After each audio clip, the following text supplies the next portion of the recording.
começar um pouco do final da aula passada, um pouco porque foi um pouco corrido, passaram 15 dias, e é importante para encaminhar o que eu vou falar depois, né? Ou seja, a passagem, digamos, ao modernismo com os impressionistas, as exposições impressionistas, e a mudança dessa concepção do espaço em que a obra se coloca, justamente a partir dessa ruptura, né? E se vocês lembram, eu tinha começado colocando em oposição dois artistas que foram, de fato, em oposição. Eu tinha acabado, na verdade, colocando dois artistas que foram, de fato, em oposição no Salão de 1864, que são Monet e Moreau, né? Em oposição, se vocês lembram, pela simples razão que o salão era exposto em ordem alfabética, né? Então, Monet e Moreau estavam um na frente do outro. E Monet apresentou Le Déjeuner sur l'herbe, que, como vocês sabem, foi um escândalo. E Moreau apresentou um quadro que se chama Edipo e a Esfinge, que foi um sucesso, né? Os dois como portadores da nova, digamos, da jovem geração da pintura francesa. E no caso do Moreau, eu tentei fazer um paralelo entre o tipo de representação que se tem em Moreau e o tipo de apresentação dos objetos, apresentação das mercadorias que havia nos grandes lojas de departamento, principalmente Le Bon Marché, né, que é a grande loja daquele momento, está surgindo naquele momento. E, a partir de Zola, tentar fazer uma comparação na descrição que Zola faz dessa loja e da estética que Moreau apresenta nas suas pinturas. E o que me parecia marcante nessa maneira de dispor os objetos na loja de departamento é que, por um lado, havia uma espécie de exuberância de sensações que deveria levar o visitante a uma situação assim de vertigem dos sentidos, mas que, por outro lado, dentro dessa vertigem, os objetos deveriam ser todos facilmente reconhecíveis e classificáveis. Então, era meio um delírio com lista de preços, né? Quer dizer, com listas, você devia reconhecer imediatamente onde ir, então tinha um monte de etiquetas, indicações, cartilhas. Não sei se você lembra, mas eu marquei esse fato que a loja de departamento, essas grandes lojas de departamento, são um momento em que se perde essa relação entre o vendedor e o comprador, porque a escala é muito grande, então começa a venda a preço fixo, né? Antigamente era toda uma negociação entre o vendedor e o comprador, o balconista que fazia o preço, enfim, e tinha todo uma negociação lá. E agora, evidentemente, todas as coisas têm que ser previamente classificadas, porque dentro dessa situação rutilante de cores, de sensações, de sons, fosse possível se reconhecer os objetos, né? No caso das pinturas do Moreau, como essa aqui, que é uma das danças de Salomé, né? Eu li a descrição no romance de Huysmans, As Bessas, tem essa cor, essa luz extremamente flu, que dá uma sensação de indeterminação do ambiente, mas se você for perto, você vê tudo claramente definido, pedra por pedra, objeto por objeto, mosaico por mosaico, às vezes até com incisões na superfície da tela para render a ideia de uma decoração na parede, né? Esse aqui ainda é um quadro da década de 70, mas você vai para frente, com Moreau, mais você tem esse acúmulo, esse é de 95, da fim da vida. Isso é uma loucura, né? Apesar de esse ser... O Moreau é um pouco o pai de toda aquela estética de fanzine, né? Depois, né? De aquela coisa do fantástico absolutamente delirante, mas aqui nesse quadro tem uma precisão e detalhes absoluta, apesar que a sensação, quando você vê o quadro de longe, é de um acúmulo em que é impossível, indistinguível, né? As coisas não se separam, são todas fundidas uma com a outra. Isso se chama Júpiter e Semele. Semele é a mãe do Dioniso, né? Esse obviamente é Júpiter, esse é Semele, essa moça deitada no colo do Júpiter. Geralmente também tem um erotismo muito mórbido, né? Nos quadros do Moreau.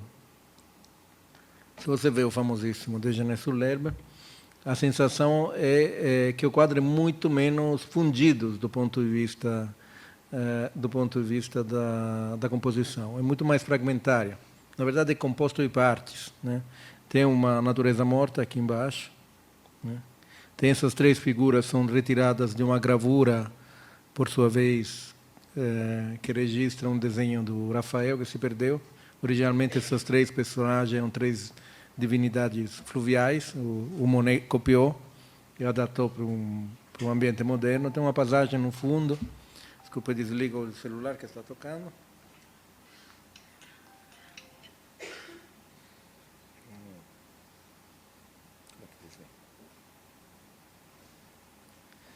Tem uma paisagem no fundo, inclusive tratada com uma técnica muito mais sumária, né?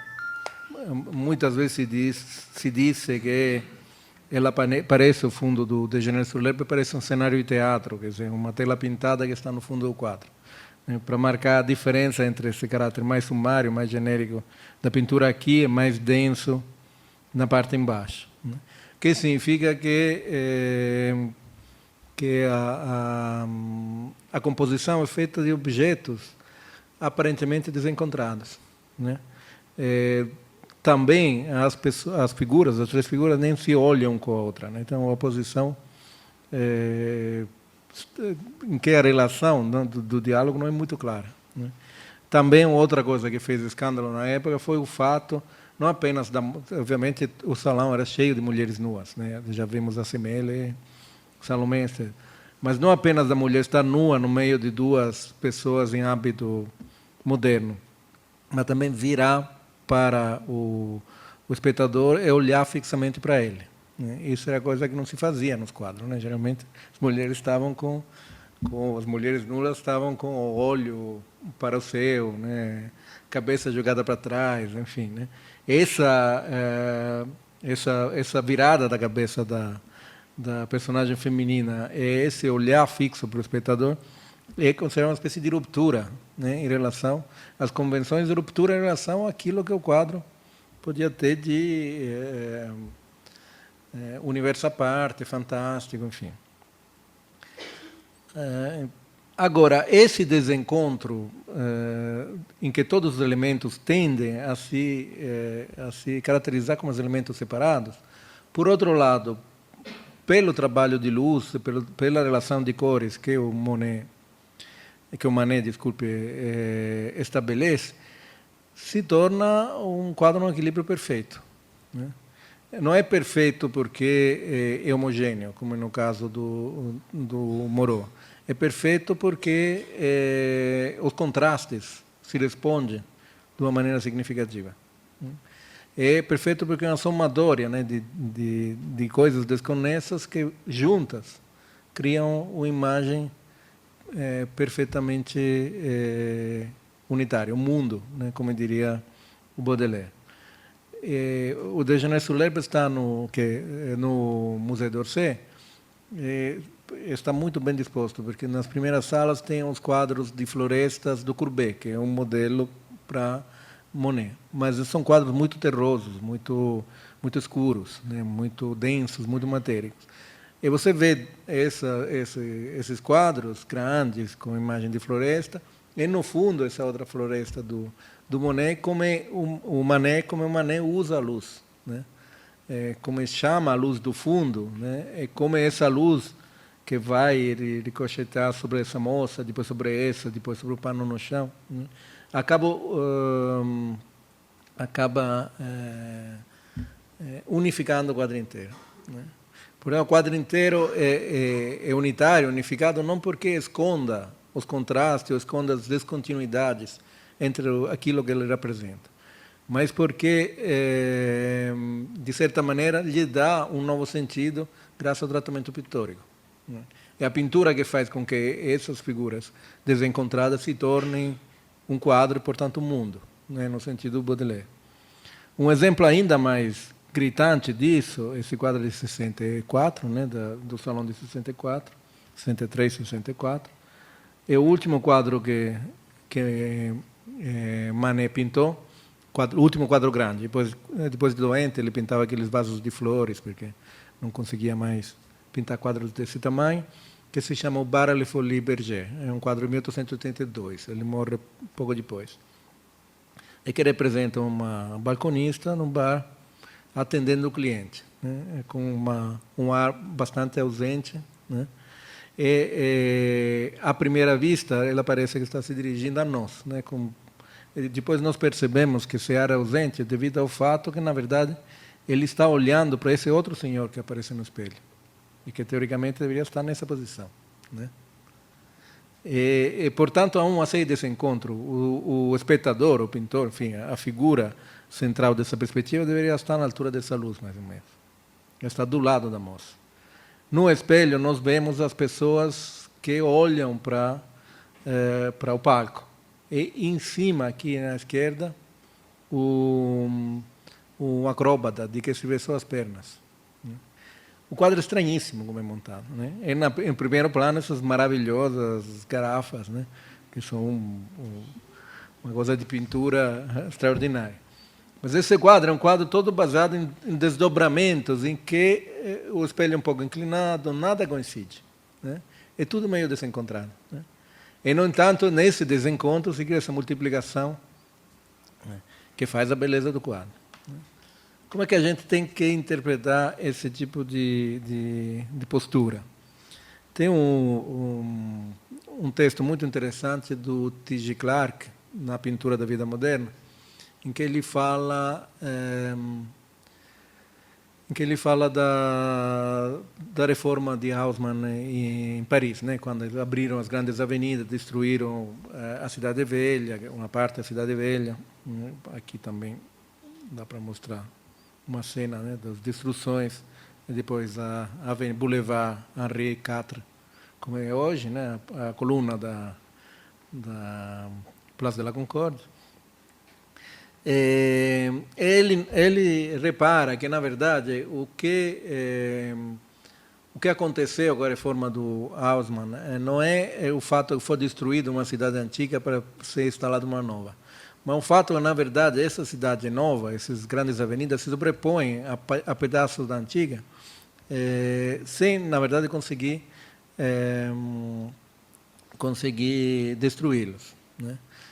E, portanto, Paris, da década de 1860, quando isso acontece, é uma das primeiras cidades modernas que tem esse caráter de descontinuidade e de descosimento entre um pedaço e outro, que é típico de uma cidade de rápida transformação, em que modelos de cidades diferentes se sobrepõem, né, e se misturam, criando, inclusive, misturas, sobreposições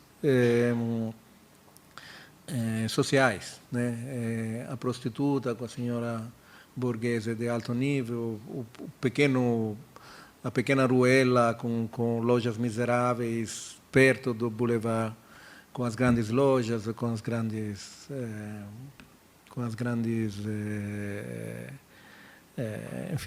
teatros, os grandes cafés, e por aí vai. Então, a pintura da vida moderna acaba sendo não tanto uma pintura nem de uma vida miserável, enfim, dos bairros ricos, nem da vida das grandes avenidas, mas justamente o embate entre uma e outra, né? E, assim como nos textos de Baudelaire, de todos os poetas franceses da época, também na pintura se representa essa descontinuidade, esses descosimentos, essa descontinuidade, essa contínua negociação entre elementos contrastantes, né, que, no entanto, estão em contínua convivência. Só para fazer alguns exemplos, depois vou voltar mais. Essas imagens que são famosas de Monet, do Renoir, penso que essa é a Grenouillère, né? É uma imagem são, na verdade, não imagem da natureza, são subúrbios, né? São lugares onde se ia o domingo para passar, enfim, o fim de semana. Tanto que tem aqui algumas mulheres com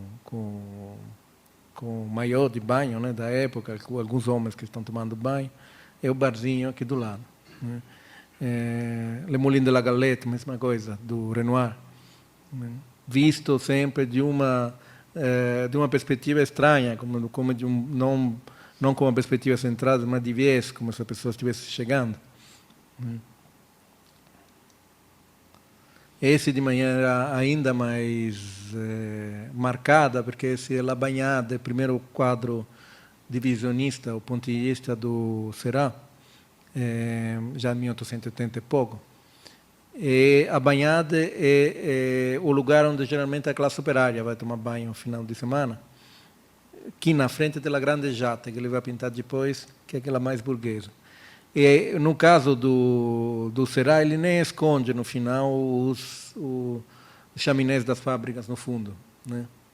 Que é algo que, em geral, o Monet tende a esconder. Inclusive, foram feitos estudos do fato dos impressionistas escolher, geralmente, um ângulo em que essas coisas desapareciam. Né? Ficavam atrás da ponte, né? Para poder dar um aspecto mais bucólico. E, no caso do Seurat, que vou voltar sobre ele depois, a situação é ainda mais interessante, que ao mesmo tempo que ele é muito realista em representar as fábricas no fundo, para representar os jovens que tomam banho, ele utiliza figuras que ele tira de Piero della Francesca, da pintura renascentista. Ele copia da pintura renascentista. E dá para ver, né? Daria para mostrar de onde ele tirou. Isso aqui até de um túmulo etrusco ele tirou. Né? Os personagens, assim como os personagens de Manet, são fragmentos, né, de figuras anteriores recolocadas na situação moderna. Esse tipo de descontinuidade, esse tipo de arranjo, pela qual a descontinuidade tem um novo sentido, é típica da pintura da vida moderna, assim como Baudelaire queria, assim como os impressionistas a defendem. E aí, na verdade, tem uma outra passagem em relação ao que a gente disse na outra aula. Nós tivemos um momento em que a obra de arte é meio extraída do mundo, né, do seu contexto, e vira um objeto que pode ser transportado, colocado nos salões, né, colocado em moldura dourada, que dão sempre a mesma dimensão, né, digamos, retirado do seu contexto. É esse momento em que, nos textos de Delacroix e de Baudelaire, se afirma que a obra de arte é algo que tem um valor antes mesmo que nós percebamos do que ela fala, e que ela se cresce, se conforma não como um objeto construído de partes, mas como um mundo, né? Ou seja, no caso do Baudelaire, isso significa dizer que fora, embora a arte não tem mais, a obra de arte não tem mais a ver com o que está em volta dela, mas ela mesma se caracteriza como um mundo separado e tem que ser julgado como isso, né, por seu equilíbrio interno. E geralmente essa frase de Baudelaire, que na verdade na origem de Delacroix, caracteriza a obra de arte como algo finalmente autônomo, né, em relação ao contexto em que ela é colocada. Agora, na pintura impressionista e na pintura de Manet, do Seurat, não apenas a arte é o mundo, mas só a arte é o mundo. Porque as sensações que você tem fora são apenas uma série de sensações desencontradas, descosturadas, que vêm de origens diferentes, que vêm das suas convenções, da sua cultura, assim como vêm das suas impressões imediatas, etc. Quando os impressionistas dizem que eles pintam não as coisas imediatas, mas as impressões, eles dizem que só na pintura que nós conseguimos colher realmente as impressões como elas são. Na pintura clássica, tradicional, em geral, havia uma sensação dada, né, que era o mundo exterior, e a pintura era chamada a copiá-lo. a lhe dar um sentido, obviamente, a embelezá-lo, a melhorá-lo, mas de alguma maneira a sensação é dada no mundo, né? Na pintura renascentista nós vimos que a pintura não é nem coisa mental, nem objeto da sensação, mas uma coisa intermediária. Mas os objetos do pensamento, os objetos da sensação em si, estão constituídos. É a obra de arte que tem essa posição meio vaga, né? Agora, dizer que no quadro que nós vemos realmente a impressão como é, e não na vida normal, porque na vida normal nossos hábitos, nossas convenções nos levam a deformar o que na verdade nós sentimos, significa dizer que a verdadeira natureza está na pintura, não está mais no mundo, né? Portanto, a situação agora só a arte é o mundo, né? O resto é algo vago e descosturado, fragmentário. Só na obra de arte, graças à sua capacidade de compor essa fragmentação, sem negá-la, mostrando-a, mas compondo-a, né, encontrando as relações, e que, de fato, essa fragmentação se constitui como um mundo. Mais um exemplo, o mestre disso é Degas, né? Essa aqui é a famosa bebedora de absinto, né? Absinto era uma droga pesada na época, né? As pessoas entravam no hermetismo total, como é o caso dessa moça. Mas eu entendi muito chamativa a maneira como ele compõe esse quadro, né? Com essa transversal muito próxima às duas personagens, o outro também não deve ser exatamente uma pessoa morigerada, né, pelo visto.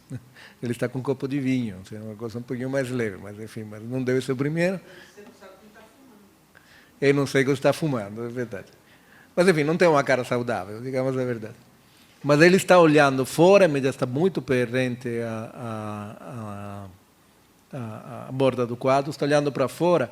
E o que dá a impressão que o espaço, todo o espaço, é essa luz que vem de trás da janela da cortina, né? Isso é o que dá espaço ao quadro, né?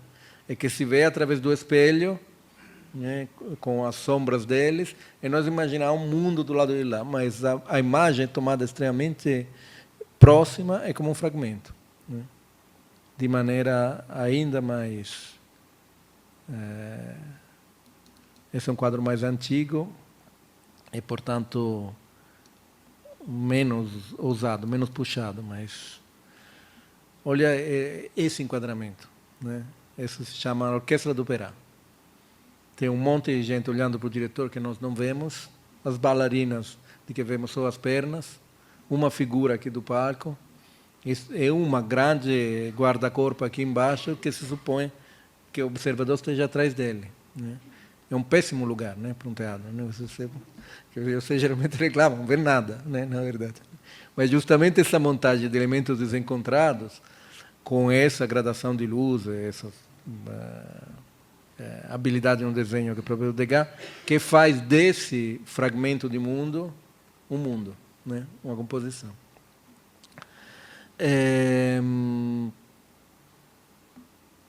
Os impressionistas começam a não expor mais nos salões, né?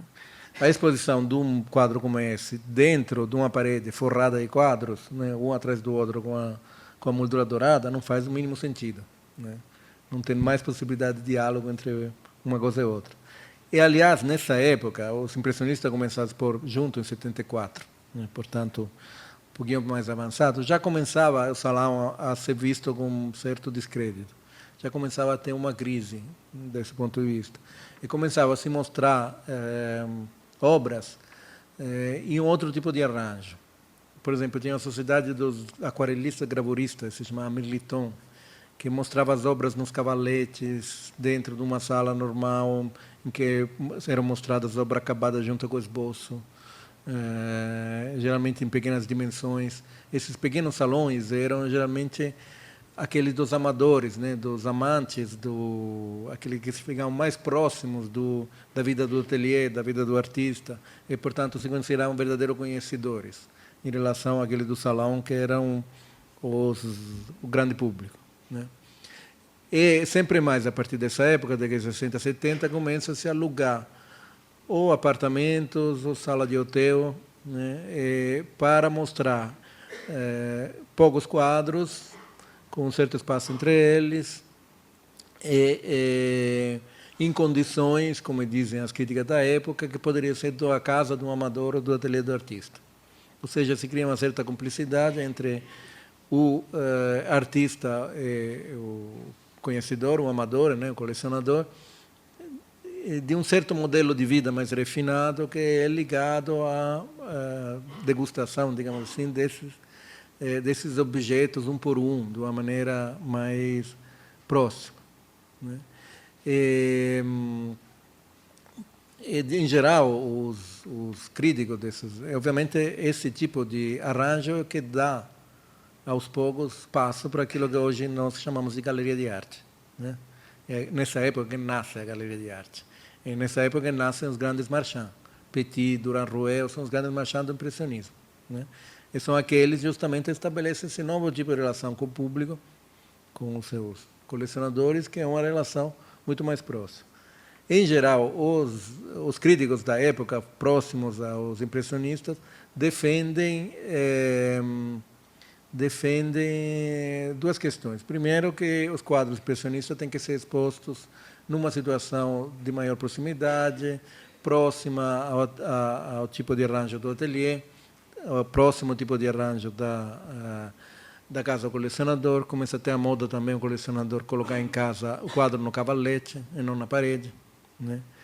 Que mais ainda, né, uma questão de se aproximar da visão que tem o pintor, né? Portanto, tem um certo tipo de identificação entre o pintor e o colecionador. O pintor não é apenas um fornecedor, mas um modelo de vida, né?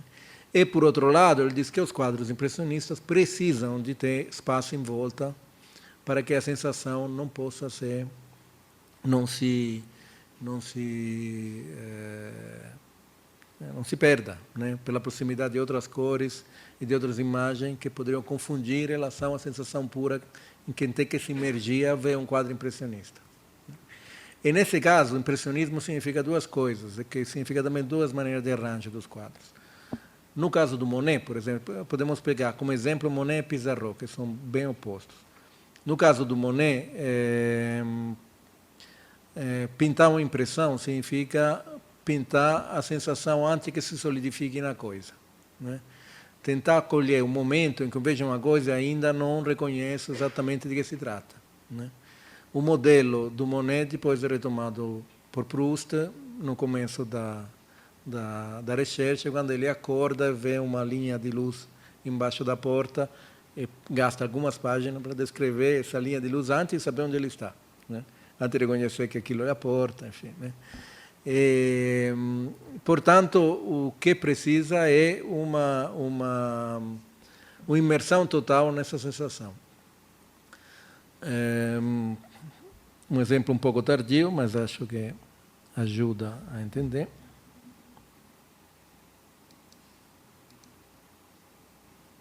Desculpe, isso eu tinha esquecido, mas vamos falar de fragmentação, né? O Cézanne chega ao ponto máximo, né?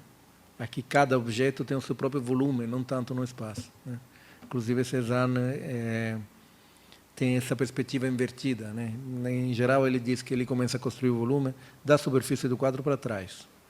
E não é incomum que tenha um objeto muito na frente, exatamente onde, num quadro clássico, você esperaria o ponto de fuga, né? O ponto mais longe, né? Esse quadro é construído a partir dessa maçã. Aí vai reconstruir o volume da maçã e depois os outros volumes atrás, né? O quadro é perfeitamente construído, obviamente, embora nenhum espaço bata com o outro, né?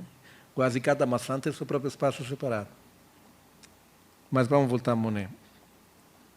Então, a sensação tem que ser uma sensação o mais possível próxima à impressão retínica, né, da luz naquele momento. Essa é a famosa série de catedrais de Rouen, que já de 1890 passa, que são de várias horas do dia as diferentes sensações de luz.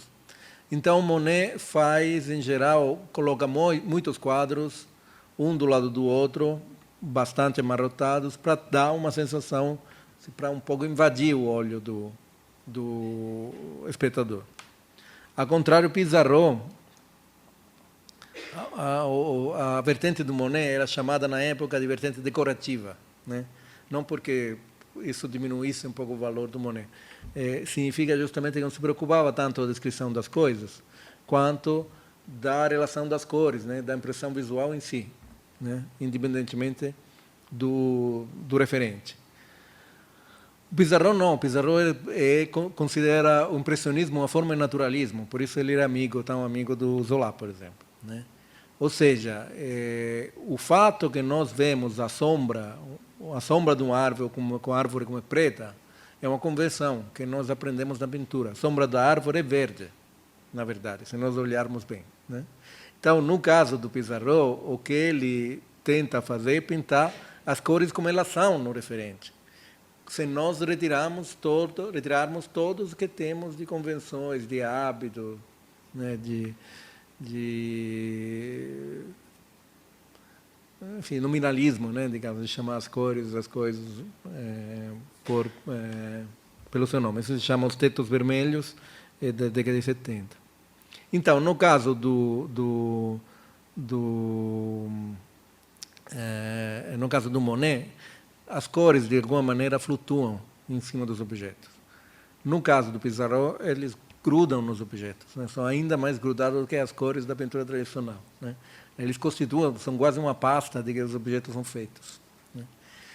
E, no caso do Pissarro, é que se Monet fazia esses arranjos que colocavam uma coisa atrás da outra, e quanto mais você mergulhava, melhor. Obviamente, no final da vida, ele vai fazer as ninféias, quer dizer, um quadro que pega a parede inteira, né? Que você tem que mergulhar lá dentro, né? Nunca vê inteiro.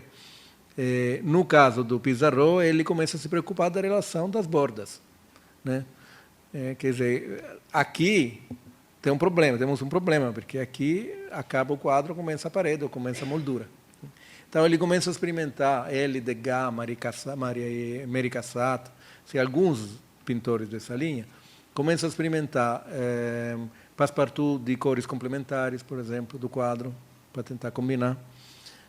Começa a nascer, nessa época, aquela que é chamada começa a ser chamada de moldura impressionista, que é uma moldura branca, né?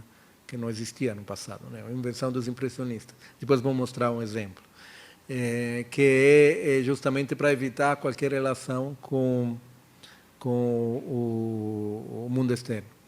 O Pissarro chega a usar vidros, porque, como ele usa uma pintura muito pastosa, grossa, as luzes, quando são rasantes, criam sombras indesejadas. Então, ele prefere usar um vidro em cima.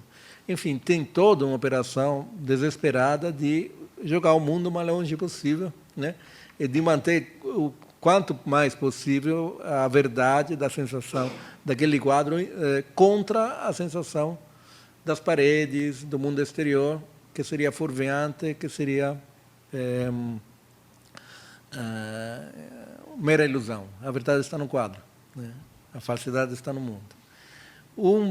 Signac, que foi um dos grandes divisionistas, chegou a escrever um artigo em que ele diz que a sala de exposição deveria ser completamente branca, não deveria ter papel, flores, cortinas, deveria ser proibido até os chapéus das senhoras, porque iam enfim, prejudicar a apreciação do quadro. Obviamente, esse trabalho é um trabalho de Sísifo, né? Porque você não consegue jogar o mundo para fora, né? O mundo está lá, né? E o problema não é meramente técnico, não é meramente óptico, né? O problema é conceitual. O mundo que está no quadro é o mundo mental, como vimos, né? O mundo que está fora é o mundo real, concreto, né? Então, na verdade, por aí não resolve, né? Mas esse esforço de dar ao quadro sua própria autonomia, sua própria separação do mundo, para que no quadro se mantenha a verdade que o mundo não garante mais, dá resultados extremamente interessantes. Essa é a Grande Jatte, é o outro lado da banhada, dá até para reconhecer aqui no fundo, é que aqui não dá para ver as fábricas, né? Mas as fábricas não podiam mais para lá. Mas essa é a cena, de um lado estavam aqueles operários que a gente vê, desse lado estão mais os burgueses, né? Com alguma mistura aqui, em algum caso. Esse é o grande quadro do Seurat, 1884, ou 86, se não me engano, que é o começo, né, do divisionismo, da pintura divisionista. O que Seurat faz é, nessa altura, ele nem Pizarro adorou, tentou depois fazer, só renunciou por uma razão que vou dizer depois. Em vez de pintar diretamente as cores, misturar as cores na paleta, ele vai misturar, ele vai colocar pontos de cor, um perto do outro, de maneira que as cores se fundam, não no quadro diretamente, não na matéria, mas no ar, logo acima do quadro. Né? A uma certa distância, as cores se fundam, que dá uma luminosidade inacreditável a esses quadros, de fato. Em geral, se diz que ele usava cores complementares. Por exemplo, ele queria fazer um verde, então vai um ponto de azul e um ponto de amarelo. Né? Aí, de longe, parece um verde. Mas não é só isso. Além de usar esses cores divididos para depois dar a sensação da cor de longe, ele também utiliza, por exemplo, pontos de azul espalhados por todo o quadro para dar uma harmonia geral do quadro. Né? E esse quadro, essa unidade é que faz com que o quadro não seja apenas uma experiência científica, assim, né, de dar a sensação de cor, mas ele decide a tonalidade geral do quadro a partir da colocação desses pontos.